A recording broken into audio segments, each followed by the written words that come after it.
Dan karena gue kenal semua GM Asia Pasifik, gue bisa klaim bahwa gue the youngest in Asia Pasifik.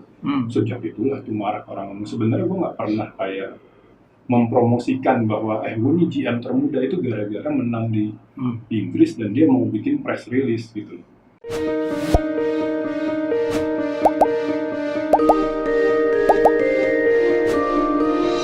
Ya, tamu saya kali ini orang kreatif. Saya orang kreatif, tapi ini lebih kreatif lagi. Teman lama sebenarnya, tapi usia saya ya selisih 9 tahun. Dia seumur istri saya lah, Yoris Sebastian. Wih, Halo. keren banget lu ya. Enggak. Dulu dia apa, fotografer ya? Iya, mulainya fotografer, lama-lama fotografer yang bisa nulis. Oke. Supaya kalau keluar negeri kan budgetnya satu, lo gue bilang gini, lu kalau ngirim penulis, fotonya nggak jadi, kacau. Kacau. Lu kirim fotografer, foto pasti jadi, tulisan dibenerin senior editor. Oke. Jadi kita pergi terus. Jadi pergi terus. Saya ke Nyawabi dulu. Selain itu apa? Kemana aja dulu Yoris waktu di Hai? Salah satu yang paling berkesan sih Waktu pergi ngeliput siapa? meliput Sting Sting di? Royal Albert Hall, London. Wow. Itu tahun 1909. Yang penting sebelum dia ke Jakarta itu 90-an Yeah. 90-an. Nah itu kenapa sangat berkesan? Pergi naik pesawatnya lama banget. Di Londonnya cuma 36 jam. Karena zaman dulu kita masih harus balik nyetak foto, naik cetak kan, nggak kayak zaman sekarang kirim, bisa cuti gitu ya. Kalau dulu, ya Allah udah ke London cuma 36 jam. Kalau nggak lewat seminggu ya? Wah, kalau nggak lewat seminggu masih dong. Masih, itu kan harus dikejar justru sebelum dia konser di Indonesia. Wow. Tapi itu salah satu yang sampai sekarang ceritain ke wartawan-wartawan baru yang, ke London jauh-jauh belasan jam di pesawat. Orang nggak ngerasain zaman dulu ya. Di sana cuma 36 jam. Itu salah satu yang berkesan. Motonya 3 lagu pertama lagi. Motonya satu lagu. Satu lagu. Itu udah sampai begging gitu. Rebutan gitu ya. We're from Indonesia. We fly how many hours gitu kan. Nggak ada urusan. Sorry, nggak ada urusan. One song. Itu udah deg-degan. Bayangin fotonya harus buat cover, fotonya buat dalam, sementara satu lagu gitu kan. Dan nggak digital pula. Kalau nggak digital kita mana tahu bagus apa nggak kan hasilnya. Akhirnya apa yang gue lakukan? Apa? Gue goyang-goyangin. Jadi pas motret dia buat halaman dalam tuh yang biasa dia biasa. Okay. Yang buat cover gue foto dia. Tapi setiap gue foto tuh gue pakai slow speed, gue goyang-goyangin. Supaya? Jadi kayak ada efek-efek warnanya. Jadi akhirnya cover sama dalam tuh fotonya kesannya beda. Padahal ya satu lagu kan Sting gitu. Dan apa mau dibedain apa gitu kan. Tapi ya asik sih nonton di Royal Albert Hall, dikasih kayak boxnya gitu ya, nyanyi-nyanyi itu. Boxnya mana? Depan di samping? Di samping tapi dekat gitu kan. Dekat ya. Free flow mau makan minum apapun gitu. Tapi kalau foto dari depan dong. Habis itu diusir ya. Moto yang di depan. Kalau nggak dapat dari samping dulu dong ya. Depan satu lagu habis itu. Gila ya. Saya meliput Guns N' Roses 3 kali. 3 kali saya waktu Hai juga. Nah itu yang Sting itu kesel gua. Kapan dia? Gua kan idola banget tuh. Kapan dia? Gua cuma ngincer 2, Sting sama Toto. Nggak ada konsernya di Miami. Gua kan nunggu dulu. Tiap kali ada konser kita dikasih tiket. Tinggal ngelapor sama si Kumis. Iya. Wan, ambil nggak nih? Ambil, kita ambil gitu. Gua dulu kalau nggak ambil gua nonton tapi nggak ngeliput gitu. Yeah. Banyak banget. Di Amerika kan dan dikasih juga kan? Oh iya. 3 lagu cuman. 3 lagu bos. Kalau Guns N' Roses, Metallica gitu rusuh kan. Gitu. Yoris, saya nggak pernah duga dia akhirnya menjadi orang pokoknya kalau masalah kreativitas yang dicari Yoris lah. Saya juga nggak pernah menduga sih. Gitu. Karena waktu sekolah dulu ya anak yang biasa-biasa. Lu tuh sekolahnya apa sih? Kuliahnya akuntansi. Akuntansi sama gua. Iya. Nggak lulus kan? Nggak lulus. Tapi karena memang dua akuntan yang nyasar nih. Tapi itu karena kan emang mikir gitu, gue seneng ilmu keuangan. Oke. Waktu SMA bendahara OSIS. Oke. Dan pengen masuk komunikasi massa. Lu PL ya? PL. Oke. Pengen masuk komunikasi massa UI, nggak terima UMPTN. Oke. Nah, apalagi yang gue demen ya. Oh iya, bendahara OSIS. Jadi kalau matematika jelek, tapi kalau keuangan masih boleh. Masih boleh. Jadi udah ambil. Tapi ya kuliah sambil kerja waktu itu udah zamannya hard rock. Jadi gara-gara Bon Jovi, promo performance-nya majalah Hai, Bon Jovi konser di hard rock, jadi kenal sama hard rock. Terus sejak itu hard rock seneng lah, dan dia membolehkan. Sementara di majalah High kita nggak boleh kuliah sambil kerja. Harus absen kan. Itu kalau jadi karyawan full. Nah di Hard Rock boleh, lu karyawan Tidak full. Hard Rock dong. Nah, karena maksudnya American company. Ya, lu yang penting lo perform. Lu perform, gajian, kasih jadwal kuliah, di approve sama GM orang Amerika. Nah udah kita seneng kan. Tapi waktu itu mikirnya juga tetap mau lulus dulu S1. Hanya ini karir naik terus. Akhirnya daripada dua-duanya setengah-setengah, kita cuti dulu kuliah. Cuti, akhirnya keterusan mau ambil UT biar tetap dapat sarjana. Ya kan? Tetap tahu umur 26 udah jadi GM, udah nggak jadi sarjana. Dulu jadi terus terang nggak sengaja jadi. Terus terang kalau waktu dia di High gitu, Yoris tuh bukan sesuatu yang istimewa keren, cuman kan saingannya banyak. Betul. Baik sebagai fotografer maupun sebagai penulis gitu. Tapi gua nggak duga, wih gila, manajer Hard Rock termuda se-Asia ya? GM termuda se-Asia, Asia? Kedua di dunia. Gila. Dan di Amerika paling lucu kan, kalau setiap kali GM conference itu kayak disangkain tuh anaknya yang punya, karena yang lain kan yang pekerja itu kan tua semua. meniti karir gitu, usianya udah 50 lah gitu ya, 40 akhir atau 50 awal gitu. Ini kok muda banget dia GM gitu kan. Kamu anak yang punya ya? Enggak, saya benar-benar dari bawah juga. Bedanya saya dari bawahnya 19 tahun saya bilang.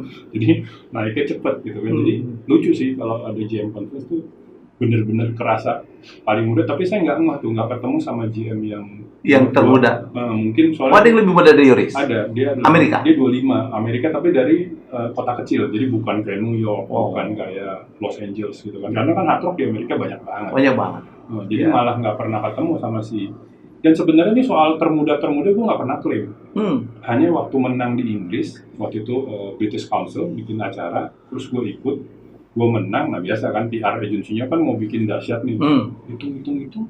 Ini waktu jadi GM tuh di Hard Rock masih muda banget ya. Are you the youngest? Wah, gue bingung kan. Gue tanya dulu ya ke Amerika, ke Orlando. Sejak itu tuh Orlando kasih tahu, you are the second youngest.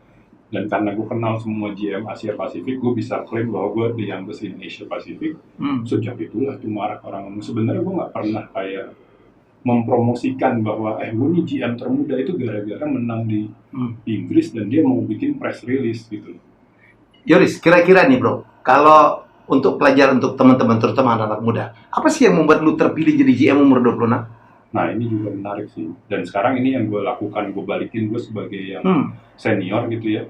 Gue nanya juga waktu itu kan, karena gue kan bukan yang sifatnya ambisius atau I know you. Justru lebih banyak takutnya nih. Dan lo kan pendiam orangnya kan, nggak banyak ngomong gitu ya. Dan gue sebenarnya benar, gue tuh orangnya tuh introvert. Gue menjadi extrovert karena tuntutan pekerjaan atau di High gitu kan, harus supel gitu. Pernah di High dulu artisnya lewat gue diem aja. Padahal kalau wartawan ada kan justru lo yang dapet, tapi lama-lama bisa di Purple ketemu di supermarket langsung wawancara. Tapi ada tuh masanya tuh karena gue introvert tuh yang gimana ya nyamper ini gimana ya. Jadi emang betul tuh gue tuh orangnya introvert tapi belajar menjadi extrovert. Nah istilahnya dari kejadian demi kejadian itu gue ngeliat gitu bahwa gue tanya sama bos gue kan yang orang Amerika kan, kenapa gue dibilang gini, lu cukup lama waktu itu udah hampir 7 tahun di High. Terus lu nih banyak terobosan bikin Alec Mandi apa segala. Alec Mandi ya. Itu masterpiece-nya Yoris Bastian. Kita ngeliat memang Hard Rock ini nih tempatnya mayoritas anak muda.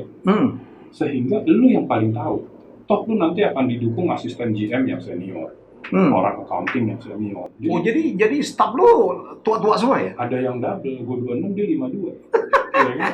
Nah, ini yang apa namanya? Kurang ajar. Nah, tapi tadi gue juga kalau ngasih tahu, sekarang banyak sekarang kan yang muda-muda jadi leader, gue jadi pembicara, gue bilang treat them with respect. Iya kan? Sama kita respect, dia malah akan support lu banget.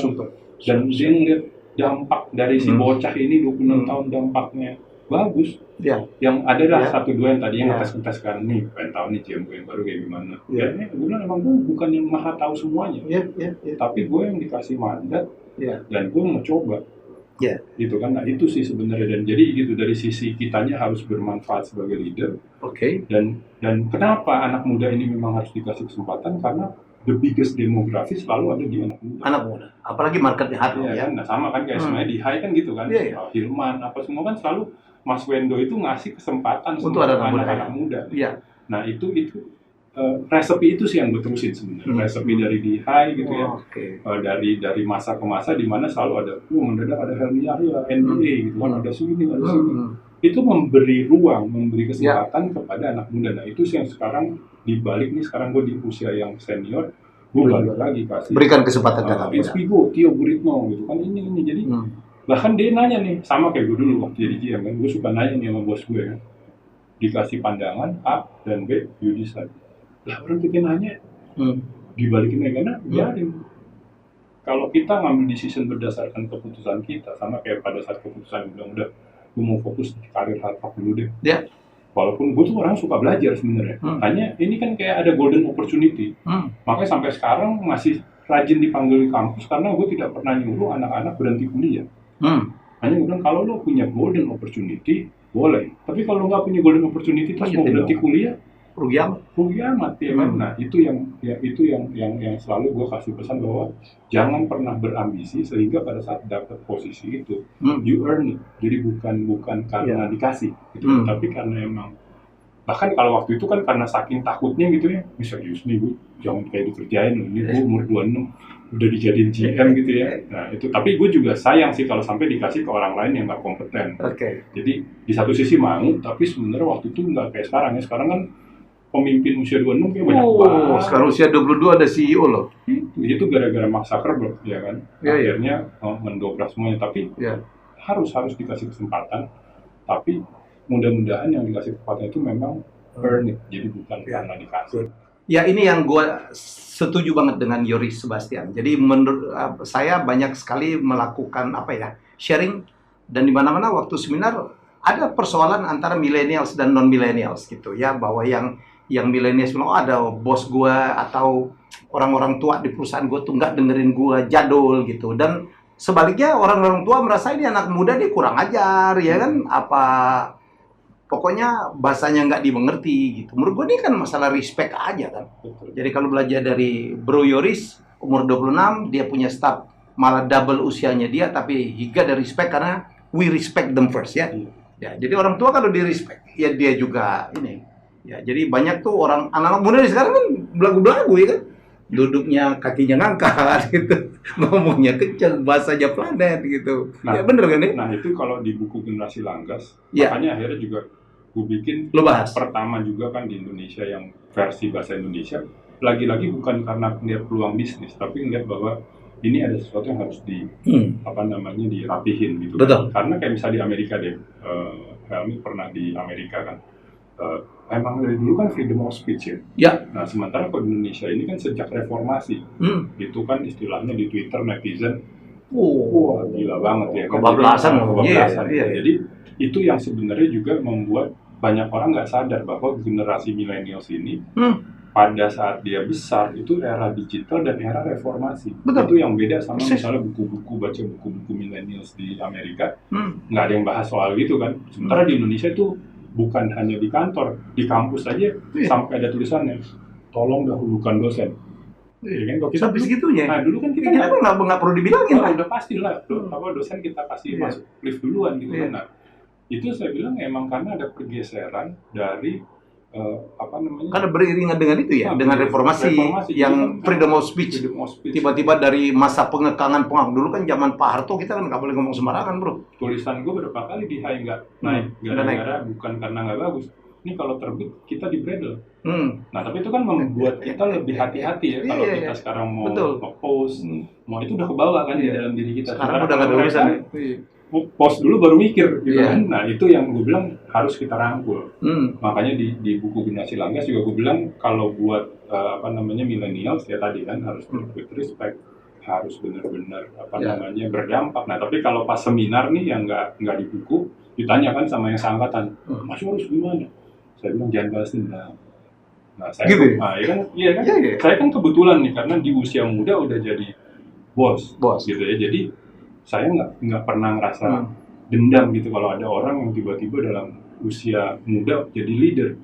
Tapi kan kalau yang bayangin yang dia mencapai posisi puncak 20 tahun, 25 tahun, tiba-tiba sekarang melihat anak-anak muda mimpin perusahaan itu kan dendam. Gitu, secara cemburu, tidak sengaja ya kan. Nah ini yang saya bilang harus diputar, saling belajar. Bahkan sekarang di Microsoft setiap ada anak baru dia ada program belajar dari senior, tapi CEO-nya belajar dulu dari anak muda ini.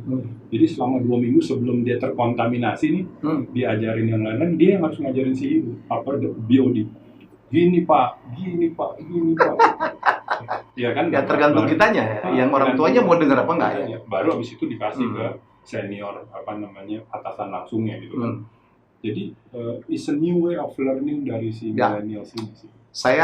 Usia saya udah 58, terus banyak sekali angkatan saya itu udah nggak bisa ngikutin toh nggak.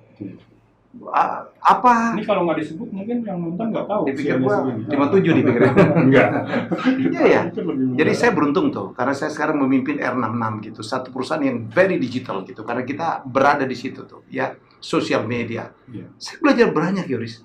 Saya tidak lagi merasa bahwa saya paling tahu di TVRI, gua paling tahu lah semua. Dari 4.000 karyawan gua, ayo lo mau ngadu di sini enggak? Waduh, I learn a lot tentang algoritma, tentang apa gitu ya.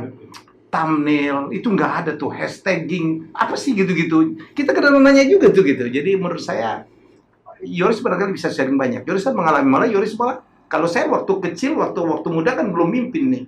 Udah senior baru mimpin. Yoris kan mengalami betul ya, transformasi, ngalamin perubahan ya, dari muda mimpin, sekarang juga menjadi pemimpin. Apa perbedaan yang paling besar, Yoris? Dan apa tipsnya untuk orang-orang seumur yang mungkin kepala 4, kepala 5 ke depan? Iya, jadi mungkin yang sangat berbeda kan zaman dulu mau nggak mau seperti itu. Dan kalau makanya gue bilang ini, gue tuh nggak sempat punya masa bisa jadi bos. Gue langsung belajar jadi leader. Banyak orang tuh dia jadi bos dulu, nanti habis itu dia dapat kematangannya baru dia jadi leader. Ya kan, istilahnya bosi dulu lah. Kalau gue gimana mau bosi, umurnya gue ini. Mau bosi juga malu sama umur gitu kan. Jadi kayak istilahnya kalau GM sebelumnya makan sukanya. Kalau gue makan, kalau memang buat food testing, tanda tangan. Tapi kalau emang makan karena gue pengen makan, ya gue diskon karyawan. Nah itu kan kelihatan. Itu lo lakukan? Gue lakukan, karena menurut gue kayak waktu gue masih karyawan pun kan gue ngeliatnya nggak fair banget nih. Udah GM itu cuti sebulan, setahun itu cutinya gajinya paling gede lagi. Cutinya sebulan, kita cuti 12 hari habis mulu ya kan. Nah dia sebulan, walaupun ternyata pas jadi GM capek banget sih. Jadi emang cuti sebulan itu jadi perlu, walaupun nggak sempat gue pakai juga. Justru pas jadi GM ini nggak ada waktu untuk cuti. Waktu jadi karyawan banyak waktu buat cuti, tapi cutinya cuma 12 hari. Nah ini yang selalu jadi belajar, dan ini kan bukan kayak tadi, makanya bukan kayak ditaruh langsung jadi leader, tapi sempat dari bawah kan. Jadi udah sempat ngingetin hal-hal yang menurut gue tuh, ini jangan gini dong, harusnya leader nih, jangan gini kan. Tapi jadi lu belajar banyak justru ya? Belajar banyak. Daripada saat lu sebelum jadi leader? Iya, jadi dari situ kan gue ngeliat, jadi apa yang gue bisa ubah dan hasilnya menghasilkan. Dan ya tadi akhirnya ya sama, lagi kita ngasih respect, dan kita pun sebenarnya dapat respect itu dari apa yang kita lakukan. Dan itu dan diajarin sama si GM dari Amerika juga. Dia bilang maturity is not about how old are you, but about how you make decision and be responsible with that decision. Wah itu tuh yang gue berkesan. Jadi lu jangan takut umur muda, tapi keputusan lu tuh yang akan nanti dinilai. Nah dari situ tuh bahkan gue sampai nanya sama dia, gue bilang, gimana sih caranya lu bisa mecat orang tapi bisa tidur malamnya? Lu tuh suruh mecat orang pertama kali tuh kayaknya nggak bisa tidur. Gue maksudnya emang dia salah sih, tapi kan dia jadi nggak ada kerjaan gitu. Nah diajarin gitu kan. Jadi memang belajar. Dan kalau zaman dulu tuh kayaknya memang ada lah sedikit juga gue ke bawah juga, kayak pengen menunjukkan. Nah sebenarnya there's nothing, nggak usah ada sesuatu yang harus kita tunjukkan. Tapi yang pasti kita memang dari dasarnya kita pengen ini bermanfaat, dan di semua agama kan diajarin bahwa jadilah manusia yang bermanfaat sebenarnya. Jadi itu sih yang gue bilang, sekarang eranya sudah lebih beda gitu ya, sehingga leader-leader ini udah banyak sekali yang leader pun ya, tapi rata-rata tadi yang leader ini pasti dia udah punya proses. lihat kan Nadiem Makarim, Iya. William Tanuwijaya, malah Zaki. William malah kan jaga warnet ya kan. Iya, berdarah-darah juga itu. Itu yang di situ sebenarnya tuh belajarnya. Seorang Bong Chandra sekarang, Kan jadi bukan yang emang nggak ada yang instan juga ya, Riz, ya? iya, Kalaupun instan nggak lama biasanya. iya, jadi gini saya bilangnya di buku Generasi Langgas, mereka ini generasi cepat, bukan instan. Semuanya itu sebenarnya berproses. Hanya memang dibandingin generasi X, apalagi baby boomers, ini cepat sekali ya. Tapi tidak instan. Kalau instan kan sebenarnya lu nggak belajar, lu cuma browsing langsung jadi. Ya kan itu kan karbit gitu ya. Kalau ini sebenarnya berproses gitu dari orang dari. Nah itu yang gue kasih di buku. Gue kasih lihat ceritanya Nadiem, gue kasih lihat ceritanya William. Apalagi William kan gue kenal dari emang istilahnya belum seperti sekarang gitu kan. Jadi emang ngikutin banget dan ya di situ bedanya leader zaman sekarang sama zaman dulu. Kalau dulu dia kayak pengen ada pembuktian diri ke diri dia. Kalau sekarang ya memang ya lu memang kalau mau sukses jadi leader di era yang sangat terbuka seperti sekarang ya lu memang harus bermanfaat buat orang banyak sehingga lu benar-benar dinilai sebagai leader yang bagus dan menciptakan kan terus menciptakan ini dan itu kan kayak gitu kita nggak minta nanti dia yang lapor, bos saya terpilih Forbes 30 under 30, rasanya tuh priceless dibandingin kayak dulu tuh waktu saya misalnya event juara dunia tadi yang British Council kan itu kayak seneng banget gitu. Tapi ya nggak tahu juga faktor usia kali. Tapi ya sekarang udah banyak yang anak-anak muda juga menciptakan star-star berikutnya itu lebih priceless. Itu leader sih menurut saya. Jadi akhirnya leader yang tadinya tadi kan gue yang tahu semuanya. Leader itu akhirnya malah lebih menciptakan leader-leader yang baru dan akhirnya membuat leader-leader ini bahkan banyak yang lebih hebat dari gue bilang. Kalau kita adu-aduan di usia tersebut gitu ya, ada satu anak yang dia udah bisa bikin ini, itu baru umurnya 24. Tapi tadi jangan jadiin patokan, ini juga salah nih, anak-anak muda suka kan, Mas Yoris, aku udah 25 nih, setahun lagi, belum jadi GM. Kayak jadi benchmark ya? Jangan jadi benchmark. Sebenarnya gue juga nggak pernah, bahkan tadi kan cerita bahwa gue nggak pernah mengiklankan gue jadi GM termuda sampai gue menang di Inggris, PR-nya mau bikin press release. Dari situlah press release itu orang mulai ngutip-ngutip.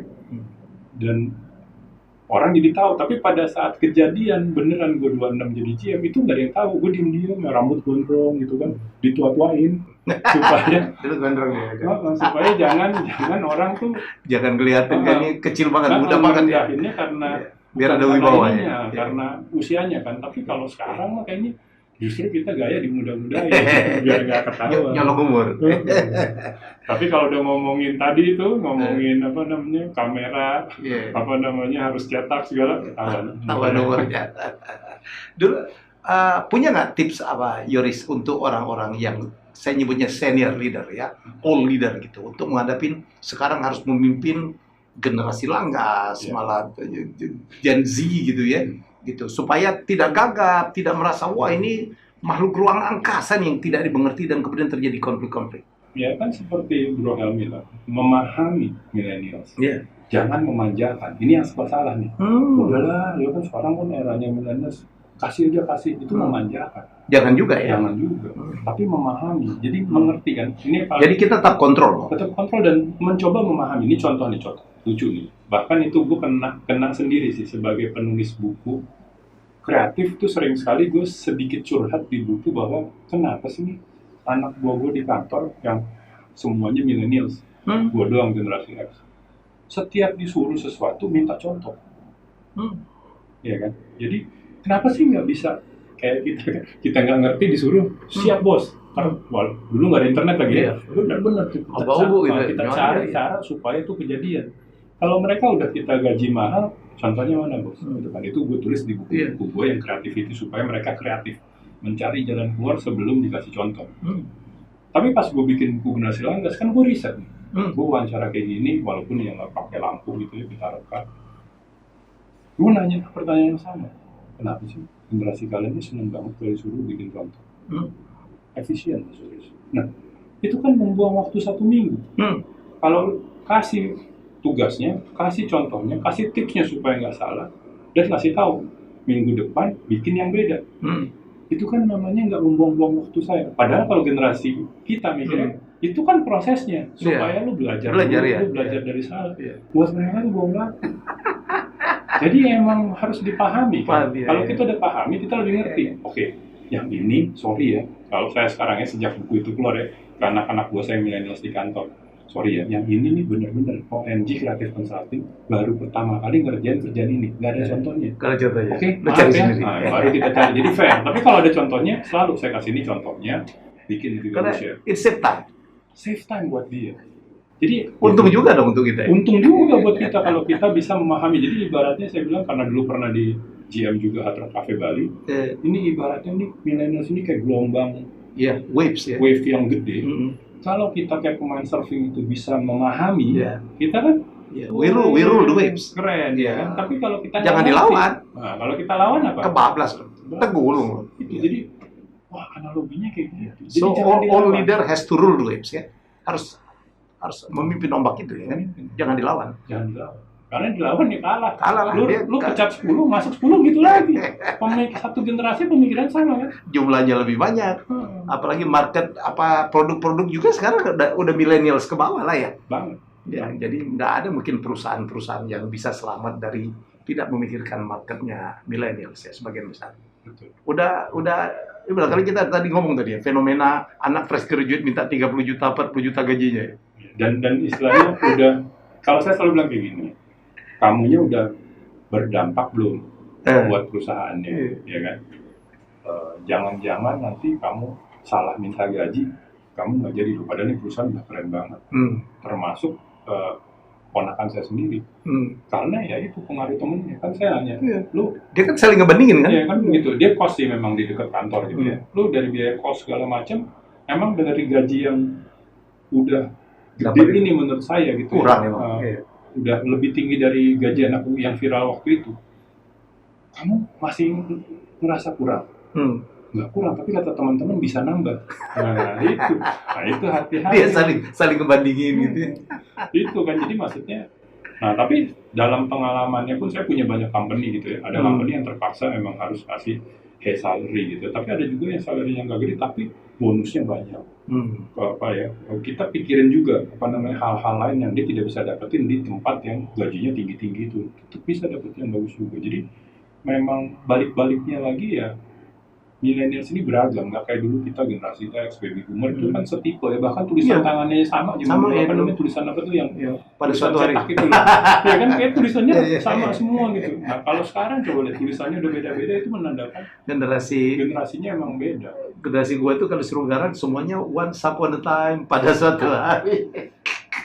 Sawiji neng dino gitu ya. Gitu. Sekarang nggak seragam ya, beragam banget. Benar.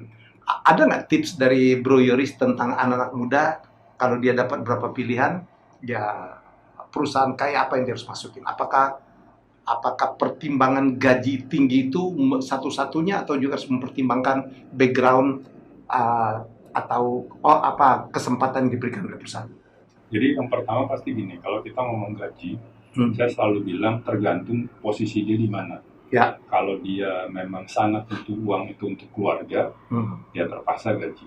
Oke. Tapi kalau seperti kebanyakan yang mentoring gitu ya, ngobrol sama saya, itu kan berasal dari keluarga yang cukup lah, middle, jadi bukan yang kaya banget gitu kan.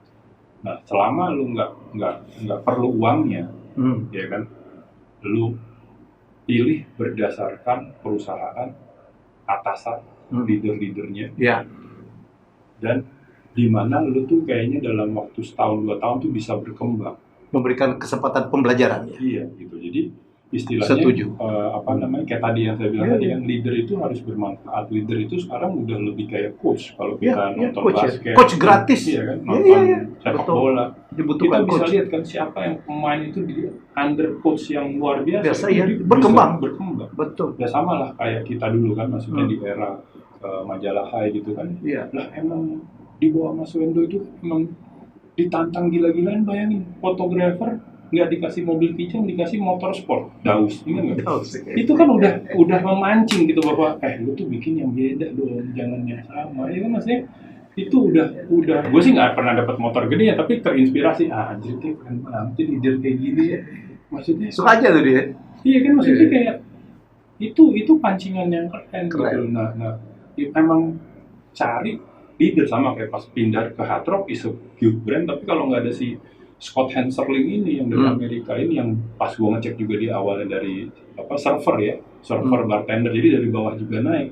Wah, ini cakep nih, kayaknya bisa belajar. Walaupun ternyata later on nih gue ketemu Mas Scott Hanserling, dia di Malaysia, married sama aktris Malaysia. Dia bilang, Chris, gue tuh emang jagonya bikin orang. Gue nggak jago bisnis ternyata. Jadi dia bikin berbagai bisnis, istrinya orang terkenal di Malaysia gagal semua. Karena tidak semua orang juga jago punya bisnis sense kayak lu. Dia bilang, lu ini punya bisnis sense, gue ini sense-nya apa? Ngajarin orang. Nah, memang jadi kalau saya pribadi dan sampai sekarang saya lihat, saya memilih perusahaannya dan leadernya itu yang bisa membuat kita berkembang. Kecuali tadi, emang dia datang dari keluarga yang sangat membutuhkan uangnya buat keluarga. Lain persoalan, dan itu pun saya bilang, sementara. Lu cari terus kesempatan supaya lu bisa pindah ke tempat yang uangnya tetap segitu, tapi lu juga bisa berkembang. Karena memberikan kesempatan belajar, bertemu dengan coach langsung ya. Iya, banyak banget yang istilahnya start gajinya gede banget, ya, di banyak company-company yang mentereng. Tapi lu segitu aja. Iya. Lewat akhirnya sama yang bisa. Kadang-kadang ada yang milih di perusahaan kecil tapi ketemu dengan leadernya langsung ya kan? Nah, ini plus minus. Nah, ini yang beda nih sama angkatan kita. Di buku Generasi Lantas pada nanya lagi, Mas Yoris, saya bingung baca buku Mas Yoris. Di buku tersebut ditulis contoh keren dari orang kerja di perusahaan kecil sama milenial yang kerja di perusahaan gede. Saya jadi bingung. Saya tuh harus kerja di perusahaan kecil atau gede? Saya bilang, itulah generasi milenial, generasi langgas, generasi bebas. Pilihan ada banyak banget. Lo lihat, lo tuh cocoknya di mana? Udah nggak bisa kayak zaman dulu, jawaban cuma ada satu, ya kan? Zaman dulu kan terbagi. Kalau sekarang tuh dua-duanya bagus. Jadi saya justru memotret potret dari milenial yang saya kenal, yang kerja di perusahaan kecil ada plus minusnya, di perusahaan gede ada plus minusnya. Lu pilih berdasarkan keadaan lu, gitu kan? Jadi nggak dikotomi lagi bahwa cocokin ke kita lah. Enggak, paling bagus tuh kerja di perusahaan kecil karena lu dapat banyak pengalaman, lu langsung hubungannya langsung ke owner gitu kan. Enggak juga, ada juga di perusahaan besar yang bagus nih, saya kasih contoh. Nah, cari tahu, tanya, browsing, at the end, listen to your heart. Tapi jangan belum ngapa-ngapain, langsung berdoa, listen to your heart. Nggak kuat. Intuisinya nggak kuat nih, kan? Kagak nanya-nanya, nggak baca-baca, nggak ngobrol-ngobrol, langsung saya berdoa dan saya langsung ngambil keputusan heart. Ya jangan. Gitu. Kalau gini Yoris tua banget ngomongnya. Bro, apa arti kreativitas untuk seorang Yoris Sebastian? Sesederhana berpikir sesuatu yang berbeda dari apa yang ada, dan lagi-lagi itu bermulai dari SMA Panggung Luhur, cowok semua, dan langsung keterusan di majalah Hai, gitu kan, yang terus terang hanya Hai yang bisa begini, ya kan? Itu tagline-nya gitu. Itu tagline-nya aja buat saya tuh kritika kalau nggak bikin sesuatu. Tapi dulu, dulu kita kerja di Hai itu bangga banget ya.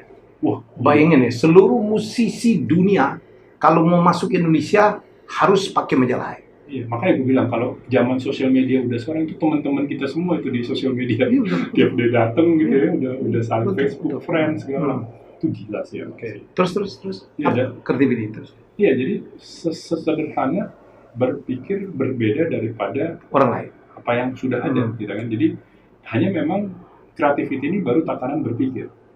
Kalau nanti naik ke inovasi, yang ini saya senang sekali Nadiem juga mau mengarahkan ke sana ya. Jadi sekolah itu jangan menghafal. Karena menghafal itu adalah tatanan nalar terendah dari manusia.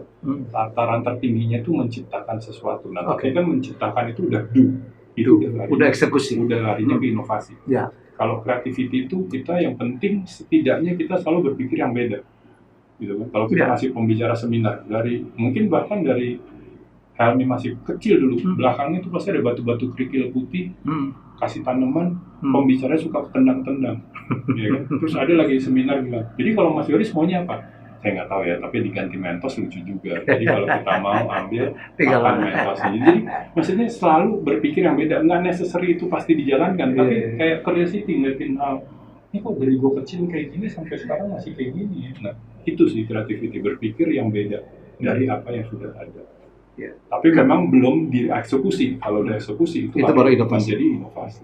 Sudah mendengar untuk menjadi inovator Indonesia susah banget, sehingga banyak inovator Indonesia lari ke Singapura, Malaysia. Sangat. Dan sampai sekarang saya nggak pernah berhenti berjuang sebenarnya supaya pemerintah itu merangkul. Gergetan gua. Iya.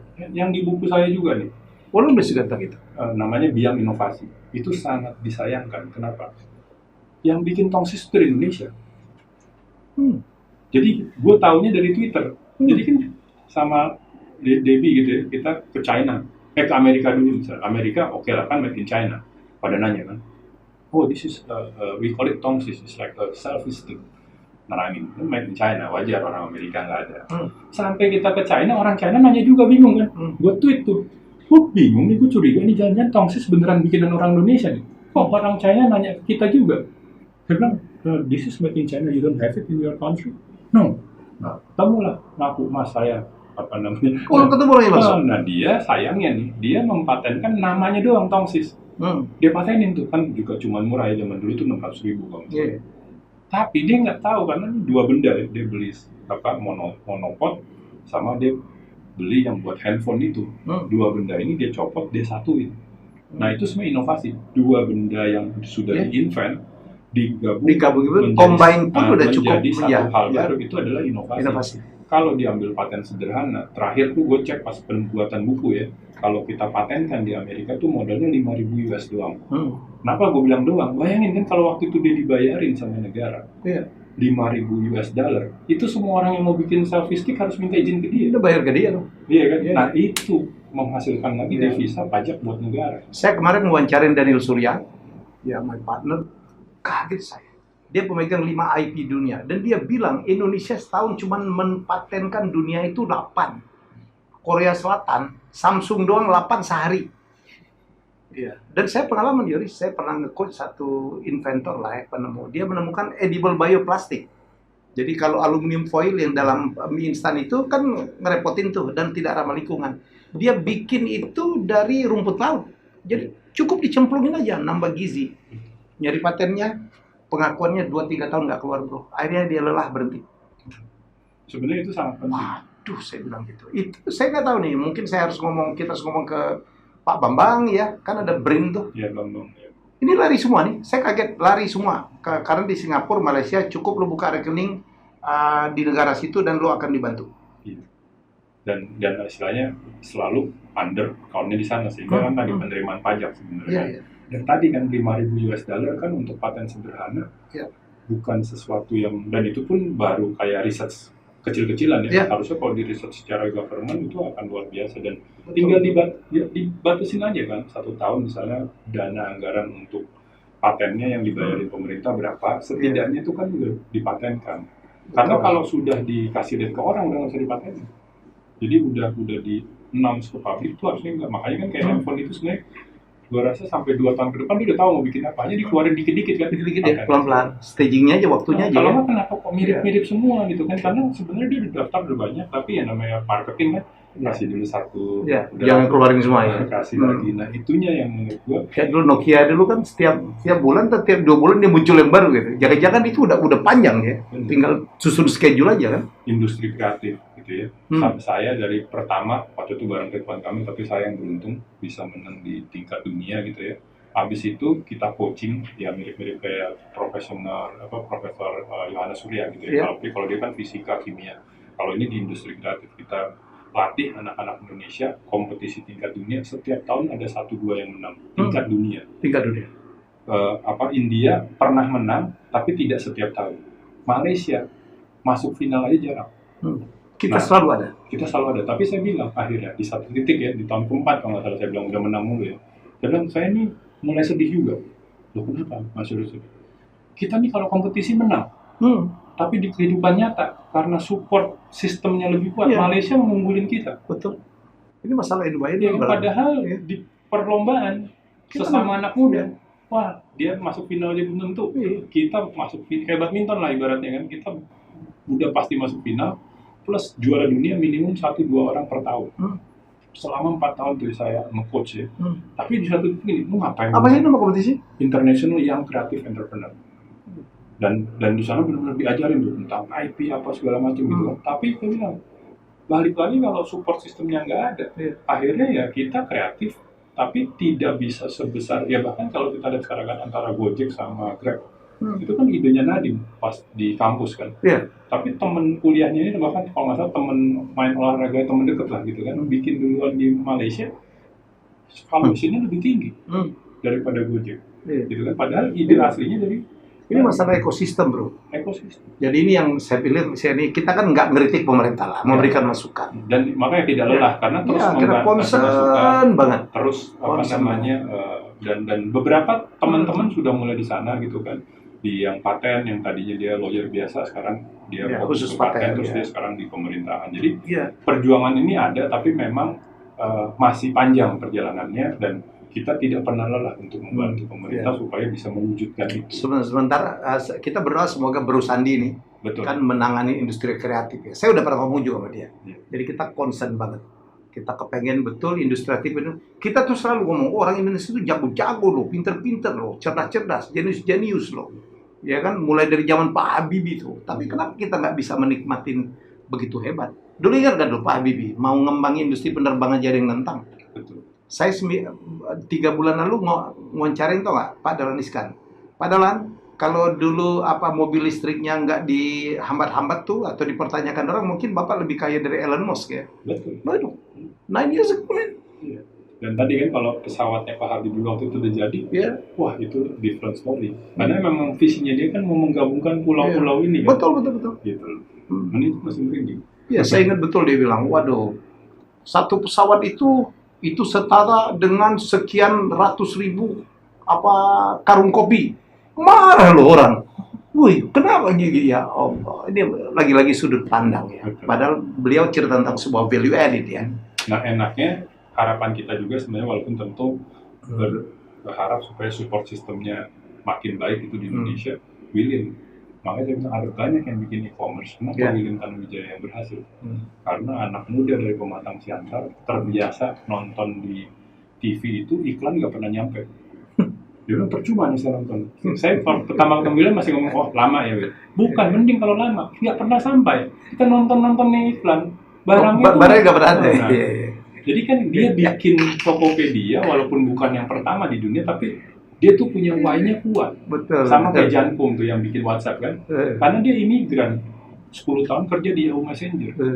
Nah, kenapa dia bisa bikin yang lebih keren dari Yahoo Messenger? Karena orang Yahoo mungkin bikin karena buat bisnis. Dia bikin ini karena gue perlu berkomunikasi sama negara gue kan. Jadi dia bikin WhatsApp tuh keren banget. Nah, itu aja bisa berhasil dengan dengan ekosistem yang tidak terlalu mendukung. Apalagi kalau didukung ya. Apalagi gue kan cerita William tau gak? Gue pernah jadi pembawa acara kuis antar SMP seluruh Indonesia. Satu malam, gue briefing, gue coach, gue motivasi, harus tampil kayak apa. Gue beliin tau gak? Gue sebut merek aja, Dunkin Donuts. Ada yang ngambil tau gak? Dibawa pulang. Pulang kan mau makan. Ini saya mulai minati gue. Dia lihat iklannya tiap malam, tiap hari, tapi dia gak pernah megang gitu benar. Makanya apalagi merasakan. Gue pengen pemerataan produk-produk Indonesia, makanya gue bikin Tokopedia itu. Jadi beda kan, maksudnya padahal ada banyak waktu itu yang mau bikin e-commerce, tapi William gue udah lihat nih, makanya istilahnya kita temenin, dampingin waktu itu dia ketemu sama Alibaba waktu mungkin 7 tahun sebelum deal, bayangin, sabar sekali nih si William.